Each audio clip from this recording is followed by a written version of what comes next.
السلام عليكم ورحمة الله وبركاته.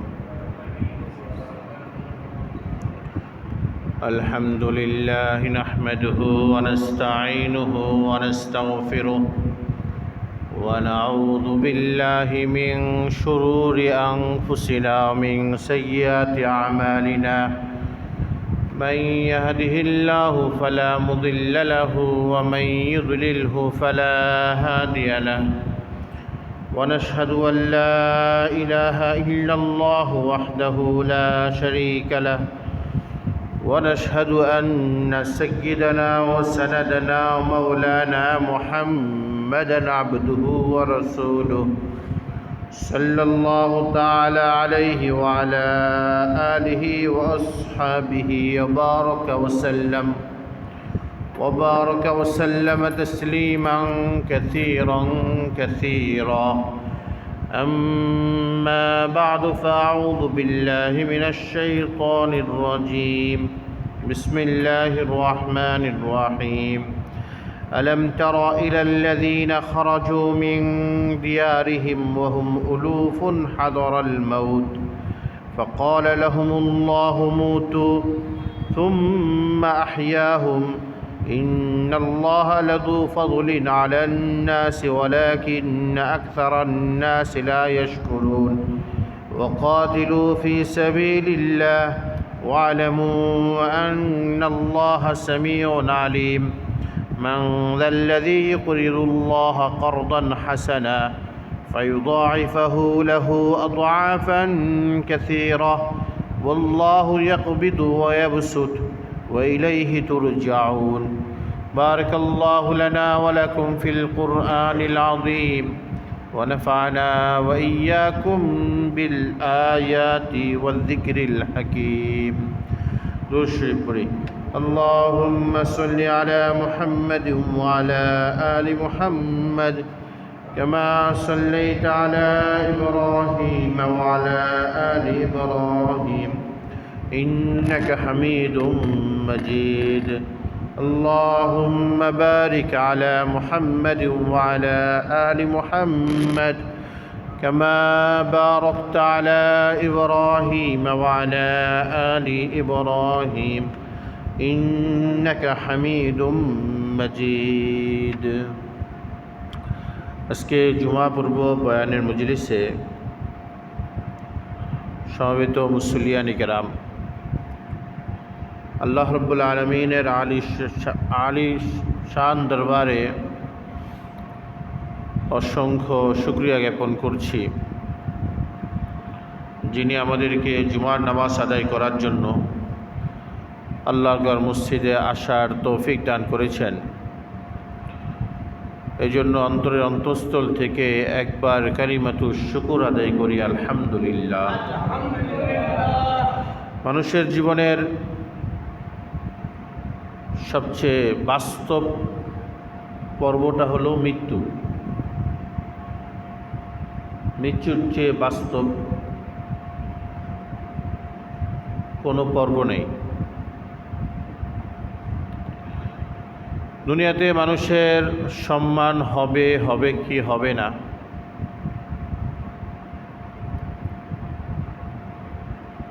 এটা সম্মান হতেও পারে নাও হতে পারে। বাস্তবতায় সম্মান আসতে পারে নাও আসতে পারে। দুনিয়াতে মানুষ তারা রিজিক, অর্থ, সম্পদ এর মালিক হবে কি হবে না, বাস্তবে সম্পদশালী হতে পারে আবার নাও হতে পারে। দুনিয়াতে মানুষের ক্ষমতা বাস্তবে আসে কি না, এটা হতেও পারে আবার কি নাও হতে পারে। মানুষ শৈশব থেকে যৌবনে যেতে পারে আবার নাও যেতে পারে, যৌবন থেকে বার্ধক্যে যেতে পারে আবার নাও যেতে পারে। কোনো কিছুর বাস্তবতা চূড়ান্ত না।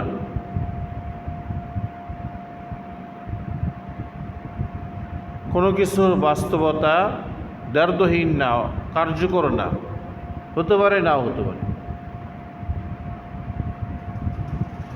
কিন্তু একটা জিনিসের বাস্তবতা, সেটা চূড়ান্ত, সেটা হলো মৃত্যুর বাস্তবতা।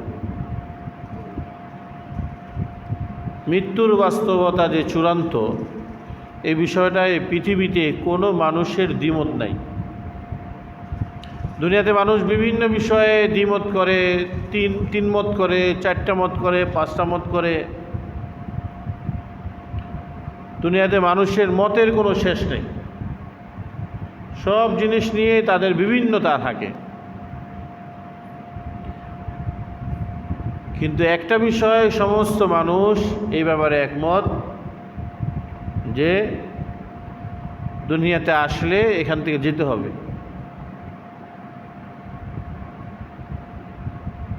দুনিয়ার থেকে একদিন না একদিন মৃত্যুর মুখে পড়তে হবে। এই বিষয়টায় আস্তিক বলেন, নাস্তিক বলেন, মুসলমান বলেন, কাফের বলেন, ছোট বলেন, বড় বলেন, সকল মানুষ কিন্তু আমরা এই বিষয়ে সকলেই পুরাপুরিভাবে এই কথার মধ্যে আর কোনো দ্বিমত নাই, সহমত, যে দুনিয়ার থেকে আমাদের চলে যেতে হবে এবং মৃত্যুটাই সেটা মাধ্যম। মৃত্যু নামক মাধ্যম অবলম্বন করেই দুনিয়ার থেকে আমরা বিদায় গ্রহণ করব, আমরা চলে যাব। মৃত্যুটাই আমাদের জন্য বড় মাধ্যম। মৃত্যু থেকে রেহাই পাওয়ার মতন কোনো অবস্থা নাই। বিভিন্ন দেশের রাষ্ট্রপ্রধান, গণ্যমান্য ব্যক্তি, তাদেরকে বাঁচানোর জন্য কত পন্থা অবলম্বন করা হয়েছে, কতভাবে ট্রিটমেন্ট নেওয়া হয়েছে, কতভাবে তার সেবা যত্ন করা হয়েছে। কিন্তু কেউ কি দুনিয়াতে থাকতে পারছে? বলেন না, কেউ কি দুনিয়াতে থাকতে পারছে? কেউ দুনিয়াতে থাকতে পারেনি। সবারই দুনিয়ার থেকে বিদায় নিতে হয়েছে। সুস্থ সবল মানুষ যে খাবার দাবার সুন্দর করে তার বেছে বেছে খাবার খায়, স্বাস্থ্যকর খাবার খায়, যে খাবার খাইলে শরীরের জন্য উপকার, শুধু গোস্ত বাড়লে তার উপকার না, অনেক সময় গোস্ত বাড়লে ক্ষতি। শুকনা মানুষের রোগ কম, মোটা মানুষের রোগ বেশি। তো এইভাবে দেখে দেখে চয়েস করে করে খাবার খায়, একেবারে সুন্দর মতন সে স্বাস্থ্যসম্মত জায়গায় ঘুমায়, রেগুলার গোসল করে, দামি না হোক পয় পরিষ্কার থাকে, গুছানো পরিপাটি লোক, কিন্তু এক সপ্তাহের মধ্যে দুনিয়ার থেকে বিদায় নিয়ে চলে যায়। তার থেকে অসুস্থ মানুষ, কঠিন থেকে কঠিন রোগে আক্রান্ত, এরাও আরও 5 বছর, 10 বছর, 20 বছর আল্লাহ তাআলা তাদেরকে হায়াত দেয়। কিন্তু হায়াত দিতেছে, কিন্তু সে বুঝতেছে আমারও একসময় দুনিয়ার থেকে যেতে হবে। কই আগে রওয়ানা, কই পিছিয়ে রওয়ানা, কেউ আগে যাবে, কেউ পরে যাবে।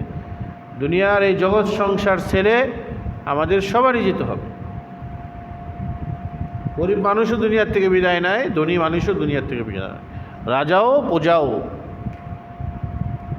সকল শ্রেণীর মানুষ দুনিয়ার থেকে বিদায় নেয়। বিদায় নেওয়ার থেকে, মৃত্যু থেকে বাঁচার কোনো উপায় নেই, কোনো প্রক্রিয়া নেই। নাকি মৃত্যু থেকে বাঁচার জন্য কোনো ট্যাবলেট বেরিয়েছে যে এই ট্যাবলেট খাইলে কেউ মরবে না? মৃত্যু থেকে বাঁচার জন্য কোনো ট্যাবলেট, কোনো প্রক্রিয়া নেই। মৃত্যু থেকে মানুষ মরবেই। করোনার সময় দেখছিলাম মানুষের করোনা হয় নাই, মরে গেছে। করোনা হয়েছে, বেঁচে গেছে।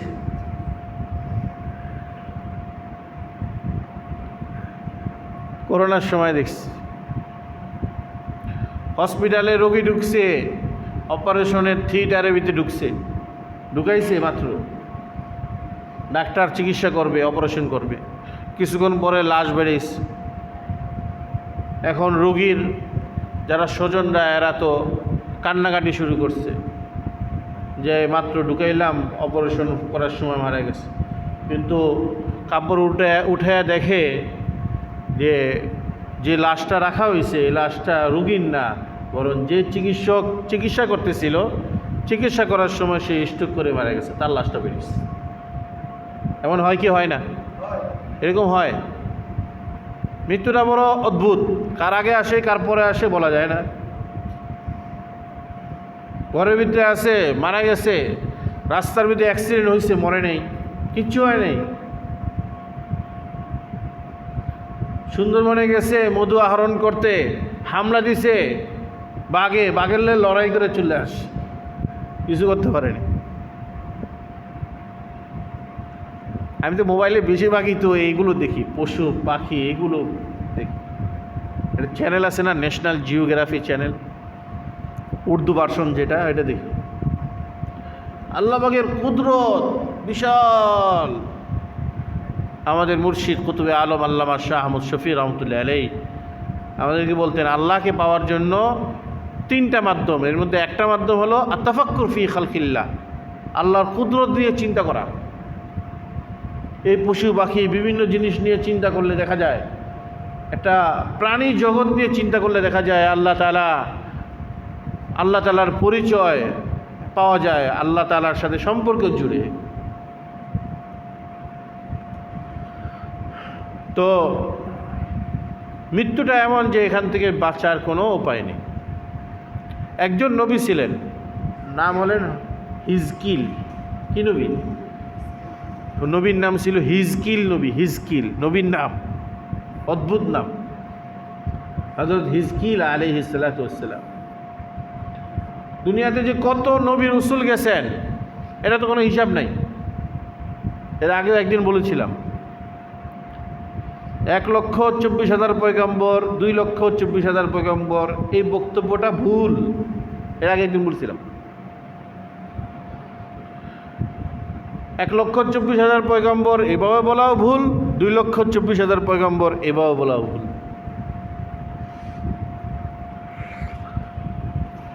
যদি আপনি 1,24,000 পয়গম্বর বলেন আর বাস্তবে যদি আল্লাহ 2,24,000 পাঠায়, তাহলে 1,24,000 যখন বলতেছেন তখন 1 লক্ষরে মাইনাস করে দিতেছে। যারা নবী তাদেরকে নবী বলে স্বীকার না করাটা, মাইনাস করাটা, এটাও একটা বেঈমানি। আর যদি আপনি 2,24,000 পয়গম্বর বলেন আর বাস্তবে যদি 1,24,000 পয়গম্বর হয়, তাহলে 1,24,000 পয়গম্বর ধরলেন, আর বাকি 1 লক্ষ, যখন 2 লক্ষ বলতেছেন তখন বাকি 1 লক্ষ তো নবী না। যারা নবী না তাদেরকে নবী মনে করাও, এটাও তো একটা বেঈমানি। বেঈমানি, ইমান সারা কাজ, ইমান বিরোধী কাজ। এই জন্য যদি কোনো আলেম বলেও থাকে তাহলে বুঝবেন যে তার পড়াশোনাটা সেই পর্যায়ে হয় নাই, যার কারণে সে 1 লক্ষ আর 2,24,000 বলে। মূলত নবী রাসূলদের কোনো নির্দিষ্ট সংখ্যা কোরআন হাদিসে নাই। এক কথায় আল্লাহ তাআলা যাদেরকে নবুয়ত দিয়েছেন তারা নবী, সংখ্যায় যাই হোক, সকল নবীর উপর আমাদের ঈমান আছে। আমানতু বিল্লাহ ওয়া মালাইকাতিহি ওয়া কুতুবিহি ওয়া রুসুলিহি, সমস্ত রসুলদের উপর আমার ঈমান আছে। 1 লক্ষ না 2 লক্ষ এটা আমার দায়িত্ব না, আর এটা জানার মধ্যে কিছু নাই। যদি জানার মধ্যে কিছু থাকতো তখন আল্লাহ রসুল সাহাবীদেরকে বলে যেতেন। তো নবীদের মধ্যে একজন নবী ছিলেন হযরত হিজকিল আলাইহিস সালাতু ওয়াস সালাম। হিজকিল আলাইহিস সালাতু ওয়াস সালামের জমানায় এক ঘটনা, যে ওই জমানায় একটা গ্রামের হাজার হাজার মানুষ তারা মৃত্যুর ভয়ে তারা গ্রাম ছেড়ে দিছে। মৃত্যুর ভয় আমরা দেখেছিলাম করোনার সময় ঢাকার হাজার হাজার, বলতে গেলে লাখ লাখ হতে পারে মানুষ মৃত্যুর ভয়ে গ্রামে চলে গেছে। আগে তো ওই তাফসীর কোরআনের মধ্যে পড়তাম, মৃত্যুর ভয়ে মানুষ এক এলাকা থেকে আরেক এলাকায় যায় কীভাবে, কিন্তু আল্লাহ তাআলা করোনার সময় আমাদেরকে দেখায় দিছে মৃত্যুর ভয়ে মানুষ পুরা ঢাকা শহর ছেড়ে দিছে। দেখুন করোনা যখন হয়েছে, এর যদি 10 বছর আগে, 5 বছর আগে যদি কেউ বলতো যে একটা সময় এমন হবে যে সময় মানুষের ব্যবসা বাণিজ্য বন্ধ থাকবে, পথঘাটে চলাফেরা বন্ধ থাকবে, বিবাহ শাদীও বন্ধ থাকবে, দেখা সাক্ষাৎ বন্ধ থাকবে, বেড়ানো ঘুরানো সব বন্ধ থাকবে, সারা দুনিয়া স্টপ করে দেওয়া হবে, শুধু বাংলাদেশ না, শুধু জুলাই আর আগস্টের বাংলাদেশ না, বরং সারা দুনিয়া স্টপ হয়ে যাবে। যদি এই কথাটা করোনার 5 বছর আগে যদি কেউ বলতো তাহলে বিশ্বাস করতো? বলেন না, কেউ বিশ্বাস করতো? তা বলতো যে আরে কি কথা বলতেছে, অদ্ভুত কথা, এটা অবাস্তব কথা। সবাই বলতো এটা পাগল, ওর মাথা নষ্ট হয়েছে। কালীগঞ্জের মতন জমজমাট জায়গা বন্ধ হয়ে যাবে এটা কখনো হতে পারে না। সিজনের সময় সারা দেশ বন্ধ হতে পারে, কালীগঞ্জের মতন জমজমাট জায়গা যেখানে সিজনের সময় 2টা আর 3টার মধ্যে কোনো পার্থক্য করা যায় না, রাত্রে সবাই লাগাবো না বেলার মতন, সবসময় ভিড় আর ভিড়। কিন্তু দেখেন আল্লাহ তাআলা আমাদেরকে এই বাস্তবতা দেখাইছেন যে তোমরা যে পৃথিবীটাকে মেশিনের মতন ঘুরাইতেছ, ওই পৃথিবীটাকে, ওই মেশিনটাকে আমি স্টপ করে দিব। সমস্ত শিক্ষা প্রতিষ্ঠান, সমস্ত শিল্প কারখানা, তোমাদের পরস্পরে দেখা সাক্ষাৎ, বাজার ঘাট সব বন্ধ করে দিব। লকডাউন এমনভাবে মারছিল যে পরে মসজিদ পর্যন্ত লকডাউনে মারছে। কোথাও লকডাউন মানুক আর না মানুক, মসজিদে লকডাউন মানতে হয়েছে। বাজারে লকডাউন মানা হয় নাই, কোনো সমস্যা নাই, কিন্তু মসজিদে বেশি মুসল্লি হইলে সমস্যা আছে। ইমাম সাহেবকে ফোন দেওয়া হইতো, কেন আপনার মসজিদে লোকজন বেশি হচ্ছে। ওই লকডাউন একটা মসজিদে ধরেন 5 জন আর 10 জনের একটা সংখ্যা দাঁড়া করছিল না, 5 জন আর 10 জন, 10 জনের বেশি হয়েছে কেন? এই জন্য টিউনো পুলিশ নিয়া এরা প্রায় 50 জন আইসা পড়ছে। 10 জনের বেশি হয়েছে কেন? এরা আসছে কয়জন? 50 জন পুলিশ বাহিনী নিয়া, একটা বাহিনী নিয়ে একটা আসছে 50 জন, 10 জনের বেশি মসজিদ হয়েছে কেন? এমনও ইতিহাস, এমনও বাস্তবতা আমরা এই দুনিয়াতে দেখছি। সামনে কি হবে আল্লাহ জানে, সব কিছু তো আল্লাহ বলতে পারে। তো হিজকিল আলাইহিস সালামের জমানায় মৃত্যুর ভয়ে এভাবে মানুষ, হাজার হাজার মানুষ তাদের শহর ছেড়ে আরেক জায়গায় চলে গেছে মৃত্যুর ভয়ে। যেমন করোনার সময় মানুষ হাজার হাজার মানুষ গ্রামে চলে গেছে। কিন্তু বলেন, এরা যে মৃত্যুর ভয়ে তাদের শহর ছেড়ে আরেক জায়গায় চলে গেল, ওখানে কি মৃত্যু আসতে পারে না? ওখানে তো মৃত্যু আসতে পারে, ওখানে মৃত্যু আসতে পারে, কিন্তু তথাপিও তারা মৃত্যুর ভয়ে সেখানে চলে গেছে। আল্লাহ তাআলা তাদেরকে রাস্তায় আটকেছে, ফেরেশতা পাঠাইছে। ফেরেশতারা জিজ্ঞাসা করছে, ফেরেশতাদেরকে দিয়ে আল্লাহ তাআলা জিজ্ঞাসা করেছে যে এরা যে আবাদ করা এলাকা, আবাদ করা গ্রামগঞ্জ যেগুলো তারা আবাদ করছে, এগুলো ছেড়ে তারা যে চলে যাচ্ছে, কোথায় যাচ্ছে? আসলে কোথায় যাচ্ছে এদের তো কোনো নির্দিষ্ট কি নাই, ঠিকানা নাই। হ্যাঁ, চিন্তা করতেছে ওখানে থাকলে মারা যাব, এই জন্য ওখান থেকে চলে যাব। ওখানে দাদা মরছে, ওখানে চাচা মরছে, ওখানে মা মরছে, এমনি এমনি ওখানে থাকবো না। এরা মনে করছে যে মৃত্যু শুধু ওই এলাকার মধ্যেই ঘুরে, এই জন্য এরা ওখান থেকে বেরোইছে। আল্লাহ ফেরেশতাদের মাধ্যমে জিজ্ঞাসা করছে কোথায় যাও তোমরা? তো কোথায় যাই কোনো ঠাই ঠিকানা নাই। আচ্ছা কি জন্য যাও? মৃত্যুর ভয়ে। কিসের মৃত্যু? ওখানে থাকলে মৃত্যু হয়, বেশি মারা যায়। আল্লাহ তাআলা বলেন যে এরা যখন মৃত্যুর ভয় পায়, এদেরকে রাস্তায় এদের রূহ কবজ করো, সবটির রূহ কবজ করো। মৃত্যুর ভয় এত থাকবে কেন? রাস্তায় এদের সবার রূহ কবজ হয়েছে। হাজার হাজার মানুষের মরা দেহ রাস্তার মধ্যে পড়া। রাস্তা তখন তার রাস্তাঘাট এমন ছিল না এখন যেমন আমরা রাস্তাঘাট পাই। বিভিন্ন ব্যক্তিরা রাস্তাঘাট করছে। সর্বপ্রথম পৃথিবীতে সুন্দর রাস্তার রূপরেখা করছেন হলেন সাইয়্যিদুনা হযরত ওসমান রাদিয়াল্লাহু তাআলা আনহু। এটা মনে রাখবেন। সড়ক ব্যবস্থা, সারা পৃথিবীতে সড়ক ব্যবস্থা, রাস্তা থাকতে হবে আলাদা, যেখানে মানুষ হাঁটবে, যেন তেন জায়গায় হাঁটতে পারবে না, যেন তেন জায়গায় হাঁটতে পারবে না, বরং হাঁটার জন্য রাস্তা হবে, এর হাঁটার জন্য রাস্তা হবে, এই থিওরি, এই মূলনীতি, মানুষকে এই শিক্ষাটা সাইয়্যিদুনা হযরত ওমর ওসমান রাদিয়াল্লাহু তাআলা আনহু মানুষকে শিক্ষা দিচ্ছে। এই জন্য ওনার আমলে প্রচুর পরিমাণে রাস্তাঘাট হয়েছে। ওনার আগে আরবরা নির্দিষ্ট কোনো পথ ধরে হাঁটতো না, যেখানে হাঁটতো এটাই মনে হয়তো রাস্তা। জঙ্গল দিয়ে হাঁটতেছে, পাহাড় দিয়ে হাঁটতেছে, পানির সাইড দিয়ে হাঁটতেছে।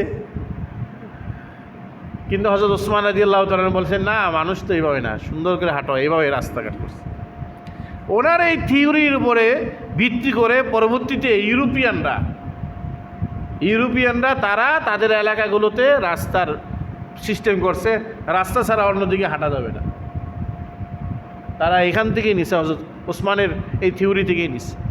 তো রাস্তার মধ্যে ধরেন, এই রাস্তা মানে পথের মধ্যে এই হাজার হাজার মানুষের রূহ কবজ হয়ে গেছে, সব নিথর দেহগুলো এই পথের মধ্যে পড়া।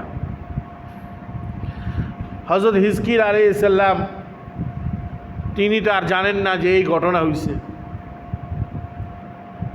তিনি হিজকিল আলাইহিস সালাম তিনি ওই পথের মধ্যে যাচ্ছেন, এই হাজার হাজার মানুষের লাশ দেহ পড়ে আছে।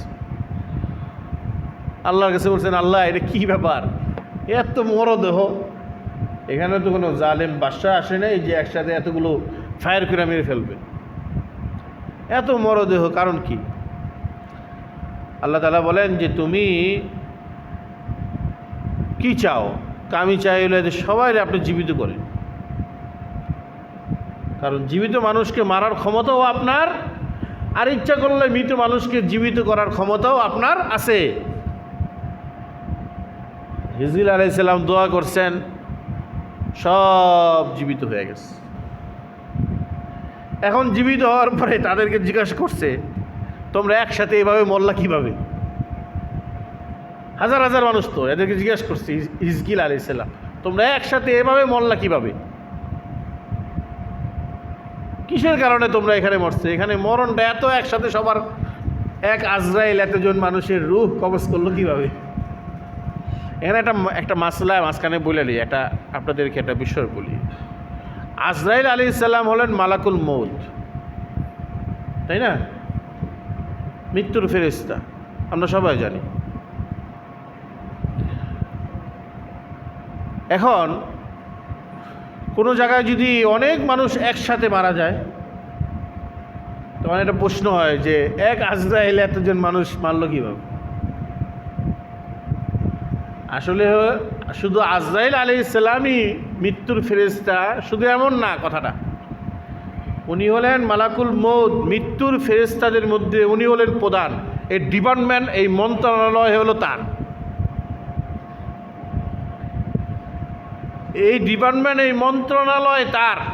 মতলব এই যে তিনি শুধু একা করেন এমন না, তিনি তার মন্ত্রণালয়ে আরও অনেক ফেরেশতা আছেন যারা এই মৃত্যু ঘটায়, রূহ কবজ করে।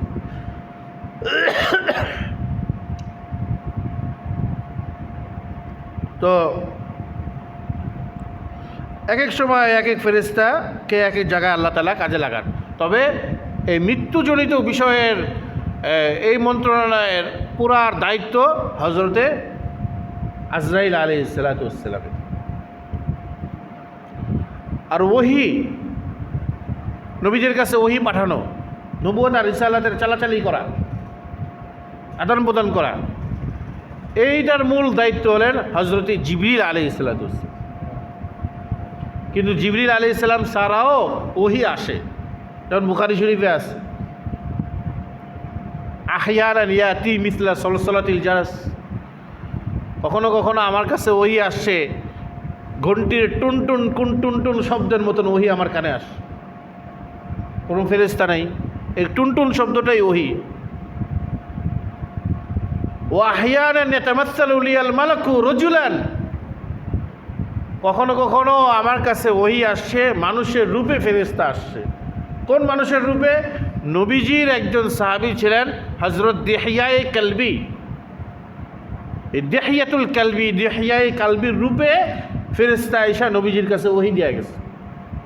এখন সাহাবীরা তো মনে করছেন যে সাহাবীরা মনে করছেন দেহিয়াই কালবি নবীজির সাথে কথা বলতেছে, হালাকে দেহিয়াই কালবি ইনি না, আরেক জায়গায় দেখা যায় দেহিয়াই কালবি বসা, দেহিয়াই কালবি আরেকটা এখানে বসা, ইনি হলেন ফেরেশতা, ওহী নিয়ে আসছে, আর উনি হলেন আরেকটা। আর গারে হেরার মধ্যে রসুল আকরাম সাল্লাল্লাহু আলাইহি ওয়াসাল্লামের কাছে প্রথম যে ওহীটা আসছে একদম জিবরিল তার আপন রূপে আসছে। তারপরে 6 মাস লকডাউন ছিল। লকডাউন মানে কি? ওহী বন্ধ ছিল।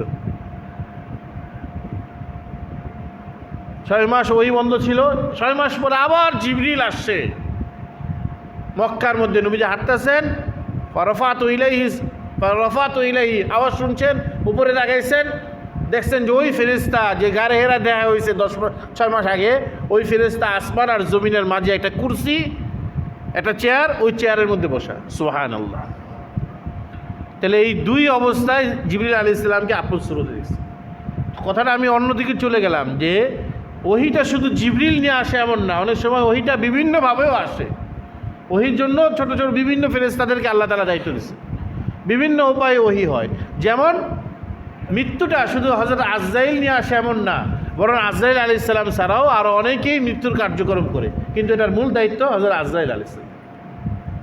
এবার আসেন, যখন হিজকিল আলাইহিস সালাম জিজ্ঞাসা করলেন যে তোমরা এখানে পড়ে আসো কেন, তোমাদের তো এভাবে মরলা কীভাবে? সবাই এক লোকে আল্লাহ জীবিত করে দিলেন, তখন জিজ্ঞাসা করলেন সবাই একসাথে মরলা কীভাবে?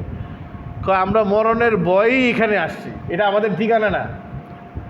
তো এখানে আসছি কীভাবে? এটা আমাদের ঠিকানা না, বরং আমরা মরণের ভয়ে এখানে আসছি, ফলে আল্লাহ তাআলা আমাদেরকে এখানেই মারছে। তো এই কথাটা, এই বিষয়টা যুগ যুগান্তরে হিজকিলের যুগ থেকে নিয়ে একবারে রাসূলুল্লাহ সাল্লাল্লাহু আলাইহি সাল্লামের যুগ পর্যন্ত যত নবী রসুল গেছে প্রত্যেক যুগেই এই ঘটনার আলোচনা ছিল। প্রত্যেক যুগেই মানুষ এই ঘটনা জানতো যে একটা জাতি ছিল যারা মৃত্যুর ভয়ে তাদের এলাকা ছেড়ে চলে আসতেছিল। কোথায় যাচ্ছে কোনো নির্দিষ্ট গন্তব্য নাই, প্রতিমধ্যে তাদের মৃত্যু হয়েছে। পরে হযরত হিজকিল আলাইহিস সালামের উপস্থিতিতে তাদের আবার রূহ ফেরত দেওয়া হয়েছে, ফলে তারা জীবিত হয়েছে। এই ঘটনাটা ওই যুগ থেকে নিয়ে একদম রাসূলুল্লাহ সাল্লাল্লাহু আলাইহি ওয়াসাল্লামের যুগ পর্যন্ত এই ঘটনা চলতেছে। এর আগে মাঝখানে একদিন বলেছিলাম, শুধু বনি ইসরায়েলের মধ্যে আল্লাহ তাআলা নবী রসুল পাঠিয়েছেন 4000 নবী রসুল। কত? শুধু বনি ইসরাইল, এই বনি ইসরাইল গোষ্ঠীর মধ্যে নবী রসুল পাঠিয়েছেন 4000। একটা গোষ্ঠীর মধ্যে। এখন বর্তমানে দেখুন হাজার হাজার আলেম, শত শত হাজার হাজার আলেম, এখন যেমন হাজার হাজার হাফেজ আলেম বর্তমানে যেমন দেখা যায়, আলেমের সংখ্যা এখন যত বেশি, এক যুগে বনি ইসরাইলদের যুগে এরকম আলেমদের মতো এত সংখ্যা হারে নবীরা ছিলেন। ধরেন এইখানে 4 জন নবী, ওখানে 5 জন নবী, এভাবে শত শত মিলে শুধু বনি ইসরায়েলের মধ্যে 4000 নবী রাসূল ছিল। তো যুগ যুগান্তরে এই ঘটনা যেহেতু চলে আসছে রাসূলুল্লাহ সাল্লাল্লাহু আলাইহি ওয়াসাল্লামের কাছে, তো নবীজি সাল্লাল্লাহু আলাইহি ওয়াসাল্লামের কাছে আল্লাহ তাআলা ওহী নাজিল করছেন, আলাম তারা, হে নবী আপনি কি দেখেন নাই? নবীজি সাল্লাল্লাহু আলাইহি ওয়াসাল্লাম এটা দেখবেন কিভাবে?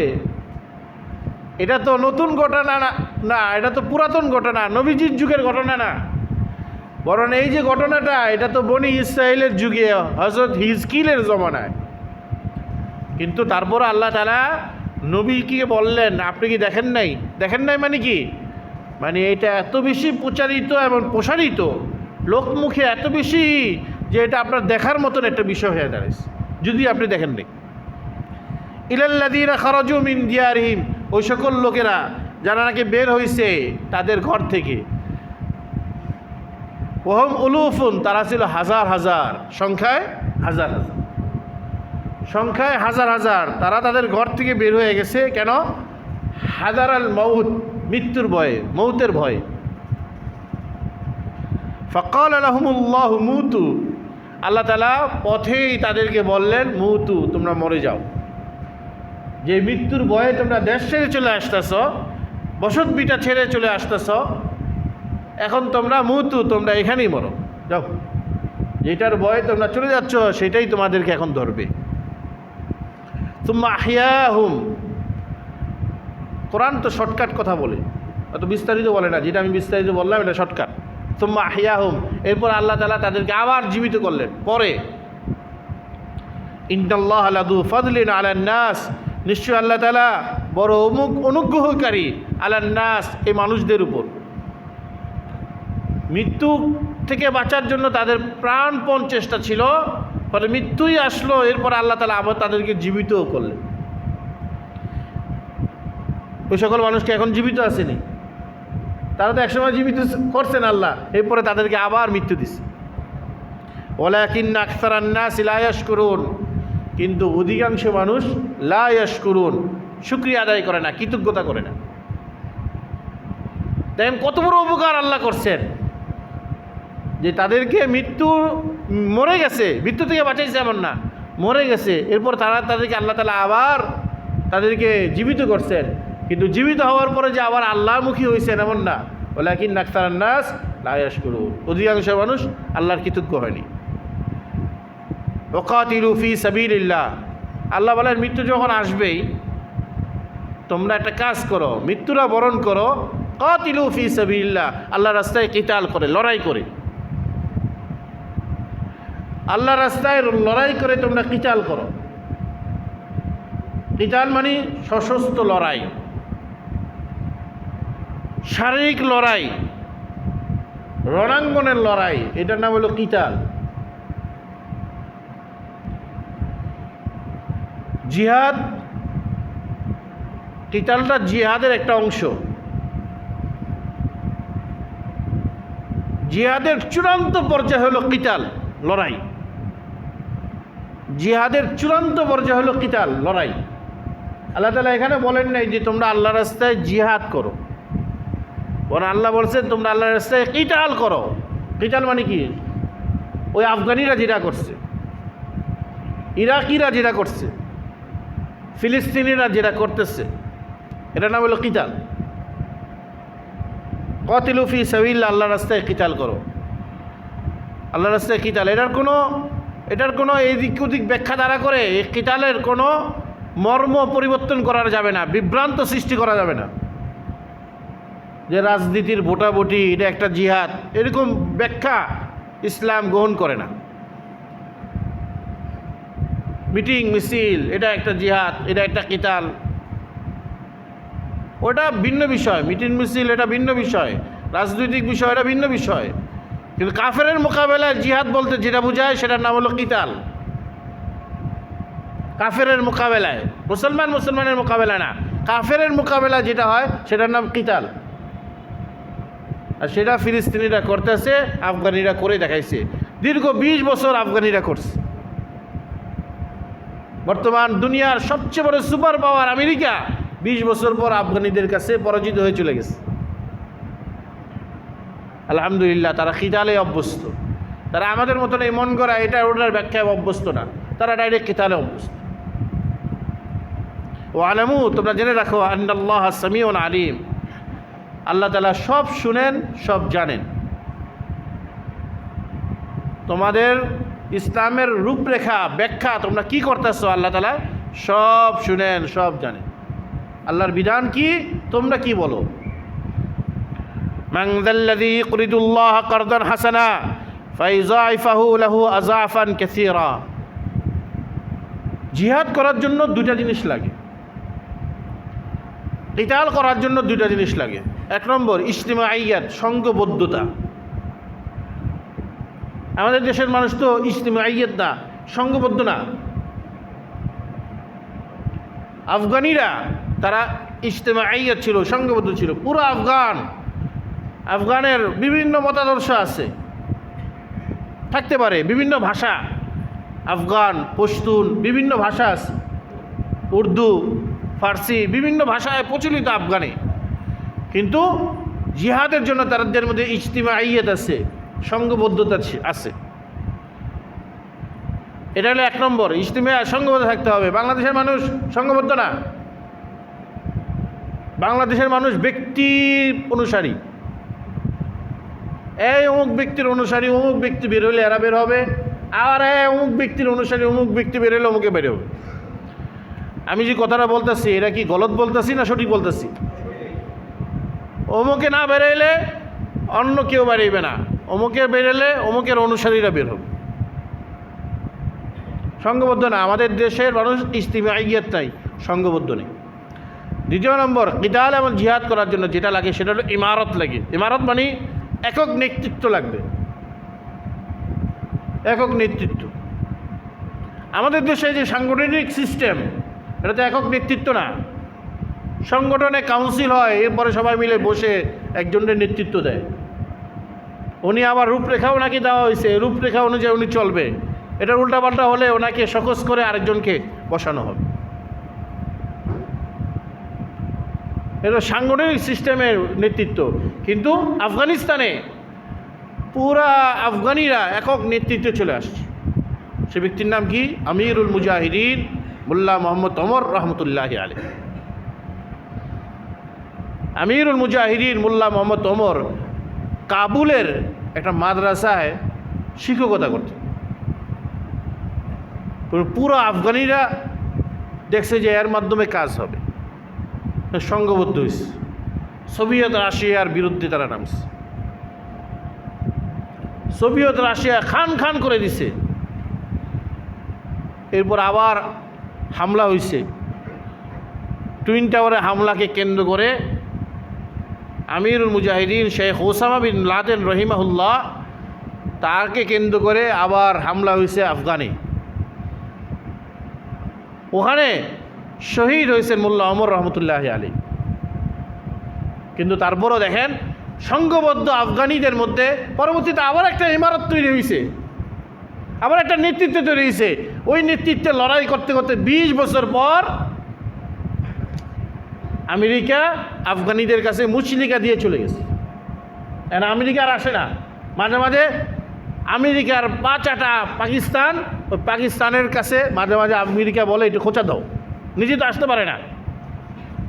7 সাগর 13 নদী পাড়ি দিয়ে আবার আসবে, শরমের বিষয়, কারণ এরা তো সব ছেড়েই চলে গেছে। আপনি বিশ্বাস করুন, আমাদের দেশের মানুষ যে কথাই বলুক না কেন, সারা পৃথিবীর মধ্যে কোনো মানুষ যদি শান্তিতে বসবাস করে থাকে কোনো রাষ্ট্রে, তাহলে ওই রাষ্ট্রের নাম ইমারতে শরিয়া আফগানিস্তান। কথা ঠিক না ঠিক? যত কিছু বলেন না কেন আপনারা, দেশের মধ্যে যত দল পরিবর্তন হোক না কেন, সারা পৃথিবীর ভিত্তিতে যত রাজনৈতিক উত্থান আর পতন হোক না কেন, আফগানিদের পথে যদি আমরা না যাই, আফগানিরা যেভাবে কাফের মোকাবেলা যেভাবে করছে এভাবে যদি না যাই, আমরা সেই শান্তিতে থাকতে পারবো। মানুষের দোষ দিয়ে লাভ নাই, নিজের কর্মের দিকে তাকানো দরকার। তো জিহাদের জন্য সংঘবদ্ধতা লাগে, জিহাদের জন্য ইমারত লাগে, জিহাদের জন্য ফান্ডও লাগে। ফান্ড যদি ফান্ড না থাকে তাহলে চাঁদা উঠাইতে হবে। চাঁদা শব্দটা বললাম, যদিও বর্তমানে চাঁদা শব্দটা খারাপভাবে ব্যবহৃত হইতেছে। ধরেন এটা দান বললাম, দান জিহাদের লাইনে দান, এটা হলো মসজিদ মাদ্রাসা দান, এটা তো আপনারা বুঝেন। কিন্তু জিহাদের লাইনে দান করা, যে জিহাদের লাইনে দান করছেন আরবের সবচেয়ে বড় ধনীদের মধ্যে একজন শেখ ওসামা বিন লাদেন রহমতুল্লাহ আলাইহি। তো লাদেন কোম্পানির পুরো একটা অংশ জিহাদের জন্য দান করছেন। ফিলিস্তিনে, ইরাকে, আফগানিস্তানে, বার্মায়, চেচনিয়ায়, বিভিন্ন জায়গায় তিনি তার সম্পদ দান করে দিচ্ছেন। আমরা সৌদি আরবে দেখছি লাদেন গ্রুপ, লাদেন কোম্পানি, সেখানে দেখছি তাদের কত একটা আবিরত্ব। এখনও সৌদি বাদশাহ তাদের অনুদানও নেয়, এত বেশি দান করে। জিহাদের জন্য দান, আফগানিদের পিছনে দান, শেখ ওসামা বিন লাদেন রহমতুল্লাহ আলাইহি। আল্লাহ বলেন, মানদাল্লাযী ইকরিদুল্লাহ কারদান হাসানা। জিহাদের পিছনে যদি ফান্ড না থাকে, জিহাদ পরিচালনা করার জন্য যদি ফান্ড না থাকে, তাহলে তোমাদের মধ্যে কে আছে যে এই খাতে ইকরিদুল্লাহ, আল্লাহকে কিছু ঋণ দিবে, মানে এই খাতে দান করবে, কারদান হাসানা, সুন্দর ঋণ দিবে। ফায়ুযাইফাহু লাহু আযাফান কাসীরা। জিহাদের ফান্ডে তুমি দান করো, তো সেটাকে নিয়ে মুজাহিদিনটা জিহাদ করবে, ফলে আল্লাহ তাআলা কোনো সময় জিহাদে জয়ী হলে তারা গনিমত পাবে। ফায়ুযাইফাহু লাহু, ওই দান করার কারণে আল্লাহ তাআলা সেটা বৃদ্ধি করে দিবেন, গনিমত আকারে বৃদ্ধি করে দিবেন। দেখেন পুরো আফগানিস্তানের গনিমত, পুরো আফগানিস্তান পাইছে। আর যদি দুনিয়াতে গনিমত নাও পায়, তাহলে এই দানের সব আল্লাহ তাআলা আখিরাতে দিবেন। ওয়াল্লাহু ইয়াকবিদু ওয়া ইয়াবসুত। আল্লাহ তাআলা মানুষের সম্পদ সংকোচন করেন, মানুষের সম্পদ প্রশস্ত করেন। আপনি যদি বলবেন যে প্রশস্ত যখন হবে তখন দান করব, এখন হাত সংকোচন, না, আল্লাহকে দান করার যখন মুহূর্ত আসবে তখন হাত সংকোচনের মুহূর্তেও দান করা এবং প্রশস্ততার মুহূর্তে কি দান করা। আল্লাযীনা ইউনফিকুনা ফিস সাররা ওয়াদ দাররা, দান করতে হবে সংকোচন অবস্থা এবং প্রশস্ত অবস্থা। ওয়া ইলাইহি তুরজাউন, আল্লাহর কাছেই তো তোমাদের ফিরতে হবে, সব কিছুতে আল্লাহর কাছে ফিরতে হবে। দেখেন আমাদের এই দেশ ভারতীয় উপমহাদেশ, কথা বললে অনেক লম্বা হবে। ভারতীয় উপমহাদেশ, আমি কোনো রাজনৈতিক ব্যক্তিত্ব না, আমি ইসলামী ব্যক্তিত্ব। ভারতীয় উপমহাদেশের ব্যক্তিত্ব, ভারতীয় উপমহাদেশের ইতিহাস আমার জানা আছে। বর্তমানে মোগলদের বিরুদ্ধে যে কথা বলে বিভিন্নরা, মোগলরাই ছিল আসল মুসলমান। মোগলদের ইতিহাস লম্বা ইতিহাস, জহিরুদ্দিন বাবর থেকে নিয়ে, মোগলদের প্রথম বাদশাহ জহিরুদ্দিন বাবর থেকে নিয়ে সর্বশেষ বাদশাহ বাহাদুর শাহ জফর, মাঝখানে আকবর, সুলাইমান, শাহজাহান, আওরঙ্গজেব, পরে এরা ছিলেন আমাদের বাংলা, পাক, ভারত উপমহাদেশ, মোট 6টা অঞ্চল, বাংলাদেশ, ভারত, পাকিস্তান, আফগানিস্তান, তিব্বত, বার্মা, এই 6টা অঞ্চলের আসল এবং সত্যিকারের শাসক ছিলেন। এই 6টা অঞ্চলের ভালো শাসক যদি এই অঞ্চলে যদি থাকে, 6টা অঞ্চল তারা শাসন করছেন এই মোগলরা, শুরু বাহাদুর শাহ জহিরুদ্দিন বাবর আর শেষ বাহাদুর শাহ জফর। এর এই পুরা দেশগুলো ভালো মতো শাসন করছে। ইতিহাস অনেক লম্বা, ইনশাল্লাহ অনেক পরে বলবো। আল্লাহ তাআলা যা কিছু শুনলাম তার উপর আমল করার তৌফিক দান করুক। ওয়া আখিরু দাওয়ানা আলহামদুলিল্লাহি রাব্বিল আলামিন।